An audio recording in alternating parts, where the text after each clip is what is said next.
ನಿನಗೆ ಗೊತ್ತಿಲ್ವಾ? ಮತ್ತೆ ಹೇಳು, ಮತ್ತೆ ನೀನೇ ಬರೀ ಹಂಗೆ. ನಾನು ಚಿಂಚಣಿ ಬ್ರಿಡ್ಜ್ನಲ್ಲಿ ಹಾಲುಮತ ವೈಭವ ಅಂತ ಕಾರ್ಯಕ್ರಮ ಮಾಡ್ತಾ ಇದ್ದಾರೆ. ಕೆಲವರಿಗೆಲ್ಲ ಪ್ರಶಸ್ತಿಗಳನ್ನು ಕೊಡ್ತಾ ಇದ್ದಾರೆ. ಆ ಕಾರ್ಯಕ್ರಮಕ್ಕೆ ಬಂದಿದ್ದೀನಿ ನಾನು. ಸರಿ, ಕಾಂತರಾಜ್ ವರದಿಯನ್ನು ಅಂಗೀಕಾರ ಮಾಡಬೇಕಂತೇಳಿ ಎಲ್ಲ ಬ್ಯಾಕ್ವರ್ಡ್ ಕ್ಲಾಸ್ ಮಠಾಧೀಶರು ಒತ್ತಾಯ ಮಾಡಿದ್ದಾರೆ ಸರ್. ಅದನ್ನು ಯಾವಾಗ ಅಂಗೀಕಾರ ಮಾಡೋದು ಮತ್ತು ಯಾವಾಗ ಜಾರಿ ಮಾಡೋದು? ಕಾಂತರಾಜ್ ಇಲ್ಲ, ಜಯಪ್ರಕಾಶ್ ಹೆಗ್ಡೆ ಇರೋರು ಈಗ. ಜಯಪ್ರಕಾಶ್ ಹೆಗ್ಡೆ ಇರೋದು ಈಗ backward class permanent backward class commission ಅಧ್ಯಕ್ಷರು ಜಯಪ್ರಕಾಶ್ ಹೆಗ್ಡೆ. ಕಾಂತರಾಜ್ ಇಲ್ಲ ಈಗ. ಅವರು ಕಾಲದಲ್ಲಿ ತಗೊಳ್ಳಿಲ್ಲ, ಯಾಕೆ ಅವ್ರ ರಿಪೋರ್ಟ್ ತಗೊಳ್ಳಿಲ್ಲ.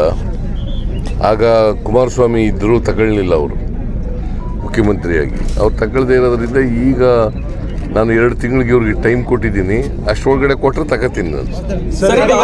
ಚುನಾವಣೆ ಸಂಬಂಧಪಟ್ಟಂತೆ ಮೈಸೂರು ಲೋಕಸಭೆ ಕ್ಷೇತ್ರದಿಂದ ವಿಜೇಂದ್ರ ಅವ್ರನ್ನ ಕಣಕ್ಕಿಳಿಸ್ತೀರಿ ಅನ್ನುವಂಥದ್ದು ಚರ್ಚೆ ನಡೀತಾ ಇದೆ.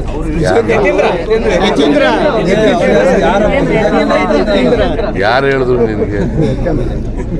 ಯಾರು ಹೇಳಿದ್ರೆ? ನಾನು ಹೇಳಿದ್ದೀನಾ? ಯತೀಂದ್ರ ಹೇಳಿದಾನ? ಪ್ರತಾಪ್ ಸಿಂಹ ಅವರು ಇವತ್ತೊಂದು ಸ್ಟೇಟ್ಮೆಂಟ್ ಕೊಟ್ಟಿದ್ದಾರೆ ಸರ್. ಮೈಸೂರಲ್ಲಿ ಏನಿದೆ, ನಿಮ್ಮ ಮಗನನ್ನು ಕಣಕ್ಕಿಳಿಸಿದ್ರೆ ಅಲ್ಲಿ ಮುಖ್ಯಮಂತ್ರಿ ಸನ್ ಆಫ್ ಪತ್ರಕರ್ತರ ಅನ್ನೋ ಫೈಟ್ ನೀಡುತ್ತೆ, ಹಾಗಾಗಿ ಓಪನ್ ಚಾಲೆಂಜ್ ಕೊಟ್ಟಿದ್ದಾರೆ, ಸ್ವಾಗತ ಮಾಡ್ತೀವಿ ಅಂತ ಹೇಳಿದ್ದಾರೆ ಸರ್. ಏನು ಓಪನ್ ಚಾಲೆಂಜ್? ನಿಮ್ಮ ಮಗನ ಕಣಕ್ಕಿಳಿಸಿದ್ರೆ ನಾವು ಫೈಟ್ ಮಾಡ್ತೀನಿ ಅಂತ ಹೇಳಿದ್ದಾರೆ ಸರ್. ಕಣಕ್ಕಿಳಿಸಿದ್ರೆ ಅಂತ ನೀನೇ ಇಳಿಸಾಗಿದ್ಯಾ? ಪ್ರತಾಪ್ ಸಿಂಹ ಅವರು ಪ್ರತಾಪ್ ಸಿಂಹ ಏನಾದ್ರು ಹೇಳಿ ಅವನಿಗೆ ಹೆದರಿಕೆ ಶುರುವಾಗ್ಬಿಟ್ಟದೆ, ಸೋಲ್ತೀನಿ ಅಂತ. ಅದರಿಂದ ಏನೇನೋ ಚಡ್ಪಡಿಸ್ತಾ ಇದ್ದಾನೆ. ನಾವು ಯತೀಂದ್ರ ನಿಲ್ಲಿಸ್ತೀವಿ ಅಂತಾಗಲಿ, ನಾನಾಗಲಿ ಯತೀಂದ್ರ ಆಗಲಿ ಹೇಳಿಲ್ಲ ಅಲ್ವಾ? ಹೇಳಿದೀವ? ಸುಮ್ಮನೆ ಊಹಾಪೋಹಗಳು ಇವು ಅಷ್ಟೇ. ಯತೀಂದ್ರ ನಿಂತ್ಕೋತೀನಿ ಅಂತಲೂ ಹೇಳಿಲ್ಲ, ನಾನು ಯತೀಂದ್ರನವ್ರನ್ನ ನಿಲ್ಲಿಸ್ತೀನಿ ಅಂತಲೂ ಕೂಡ ಹೇಳಿಲ್ಲ. ಅಲ್ಲಿ ನಾವು ಇನ್ನೂ ಕೂಡ ಈಗ ಬೈತಿ ಸುರೇಶ್, ನಮ್ಮ ಅರ್ಬನ್ ಡೆವಲಪ್ಮೆಂಟ್ ಮಿನಿಸ್ಟ್ರು, ಅವರು ಹೋಗಿದ್ರು ಅಬ್ಸರ್ವರ್ ಆಗಿ. ಅವ್ರು ಇನ್ನೂ ವರದಿ ಕೊಟ್ಟಿದ್ದಾರೆ. ಆ ವರದಿ ಆಧಾರದ ಮೇಲೆ ನಾವು ವಿಲ್ ಟೇಕ್ ಎ ಡಿಸಿಷನ್.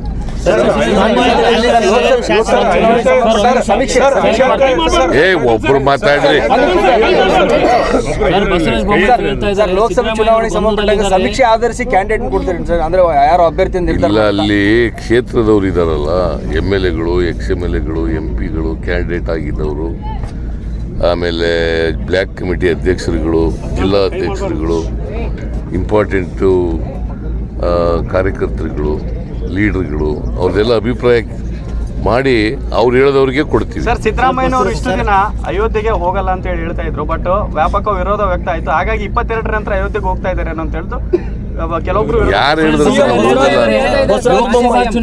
ನಾವು ಹೋಗಲ್ಲ ಅಂತ? ಯಾರು ಹೇಳಿದವರು? ಮೊದಲು ಎಲ್ಲಿ ಹೇಳಿದ್ದೆ ನಾನು?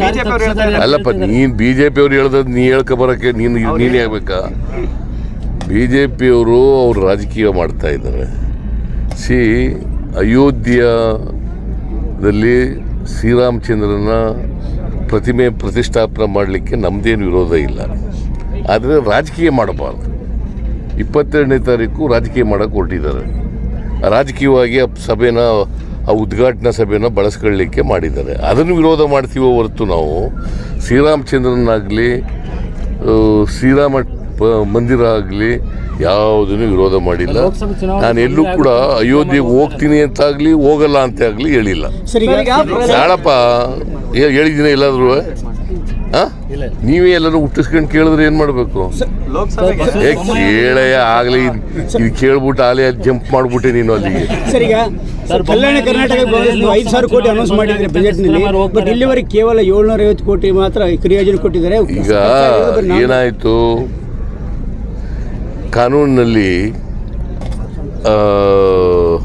ಇವರು ಡೈರೆಕ್ಷನ್ನು ತಗೋಬೇಕು ಅಂತ ಇದೆ ರಾಜ್ಯಪಾಲರು. ಅಲ್ಲಿ ಸ್ವಲ್ಪ ವಿಳಂಬ ಆಯಿತು. ನಾವು ಅಧಿಕಾರಕ್ಕೆ ಬಜೆಟ್ ಮಂಡಿಸಿದ್ದು ನಾವು ಜುಲೈ ತಿಂಗಳಲ್ಲಿ, ಆಗಸ್ಟಿಂದ ಅದು ಜಾರಿಗೆ ಬಂತು.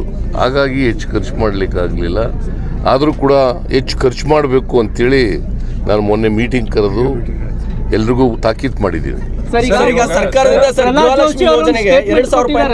ಕಾಂಗ್ರೆಸ್ ಯಾವಾಗಲೂ ಕೂಡ ಮುಸ್ಲಿಂ ತುಷ್ಟೀಕರಣ ರಾಜಕೀಯನೇ ಮಾಡ್ಕೊಂಡು ಬರ್ತಾ ಇದೆ ಅಂತಿದ್ದಾರೆ. ಏನು ಹೋಗಿದ್ರೆ ಪರವಾದಂತ ರಾಜಕೀಯನ ಮಾಡ್ಕೊಂಡು ಬರ್ತಿದ್ದಾರೆ. ಮುಸ್ಲಿಂ ಅವ್ರಿಗೆ ಬೇಕಾದ ನೀನ್ ಯಾರು? ನಾನು ಪತ್ರಕರ್ತ ಆ? ಪತ್ರಕರ್ತ ಹಿಂದೂ ಅಲ್ಲೋ ನೀನು ಹೌದು ಆ? ಹೌದು ನಿನ್ ಪರವಾಗೂ ಇದ್ದೀವಿ ನಾವು.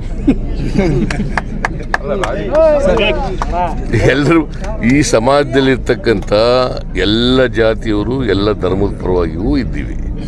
ಬರೀ ಯಾವುದೋ ಒಂದು ಧರ್ಮ ಒಂದು ಜಾತಿ ಇಲ್ಲ. ನಾವು BJP ಅಲ್ಲ, ಧರ್ಮದ ಆಧಾರದ ಮೇಲೆ ಸಮಾಜ ಹೊಡಿತಕ್ಕಂಥವ್ರಲ್ಲ, ನಾವು ಜಾತಿ ಆಧಾರದ ಮೇಲೆ ಸಮಾಜ ಹೊಡಿತಕ್ಕಂಥವ್ರಲ್ಲ. ನಾವು ಜಾತ್ಯತೀತ ತತ್ವದಲ್ಲಿ ನಂಬಿಕೆ ಇಟ್ಕೊಂಡಿರ್ತಕ್ಕಂಥವ್ರು, ಧರ್ಮ ನಿರಪೇಕ್ಷತೆಯಲ್ಲಿ ನಂಬಿಕೆ ಇಟ್ಕೊಂಡಿರ್ತಕ್ಕಂಥವ್ರು. Congress party is a secular party. Congress party ಸ್ವಾತಂತ್ರ್ಯ ತಂದುಕೊಟ್ಟವ್ರು ಯಾರು ನಿನಗೆ? ಯಾರಯ್ಯ? BJPನೋ ಕಾಂಗ್ರೆಸ್ಸೋ? ಎಲ್ಲರೂ ಸರ್ ಎಲ್ಲರೂ ಹಂಗೆ ಏನು BJP ಇತ್ತಾಗ ಇರ್ಲಿಲ್ಲ ಸರ್. ಮತ್ತೆ ಅಲ್ಲಿ ಎಲ್ಲರೂ ಅಂದ್ಬಿಡ್ತೀಯ? ಸರ್, ಈಗ ಗೊತ್ತಿಲ್ಲ ಮಾಡಿದ್ರೆ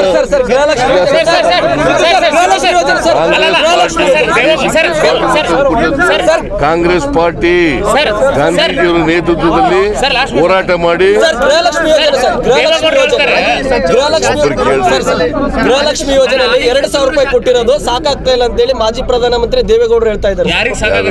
ಮಾಜಿ ಪ್ರಧಾನಮಂತ್ರಿ ದೇವೇಗೌಡರು ಅವ್ರು ಕೊಟ್ಟಿದ್ರ?